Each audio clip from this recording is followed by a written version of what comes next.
Hey there, it's Allie Hartung with Coldwell Banker Realty. I wanted to talk to you guys today about the appraisal process. I'm here at one of my listings in Clintonville, bright and early, getting all the lights turned on because we have an appraisal in about 30 minutes. So one common misconception I hear a lot is that the appraisal is just about price, which is very important, but it's more than just the agreed upon price and the lender finding value in that price. They're also making sure the home is worth it in other ways.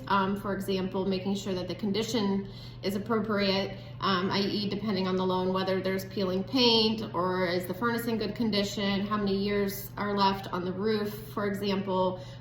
Just making sure that the buyers get to live in the home for a while and it's in good shape and they don't have to immediately sink a bunch of money into repairs.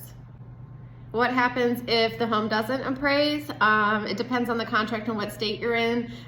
Usually there is a negotiation period that is in the contract. Something that you've probably heard of in the last 2 years though is a lot of buyers were saying that they would automatically, if there was a low appraisal, bring a certain amount of money to the table. So for example, if a home appraised at $200,000, that they would bring $10,000 extra to try to meet in the middle depending on what their contract price was. Say it was $220 and it appraised at $200. They're saying, well, we'll pay $210 at least, so we're still paying you more than the low appraisal, but we're not going to pay you $220 anymore because the appraiser said it wasn't worth that. So that's something that can be negotiated, or the seller can just say, no, thank you. I'm willing to wait for the right buyer who will pay me the amount that I want.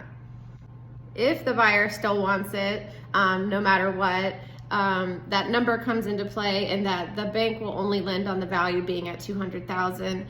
So say the contract is for $220 and the buyer really wants it, then they're going to have to bring that additional money to the table if that's what's decided. And then that can get tricky because that could impact what the lender is letting them borrow, how much money they have on hand still. That could change their down payment, which changes their rate possibly. So it's a whole thing. So that's why for buyers and sellers, the appraisal process can be a little stressful, and usually it's not until after the appraisal process that everybody can take a breath and feel like things are going to go smoothly from there on out.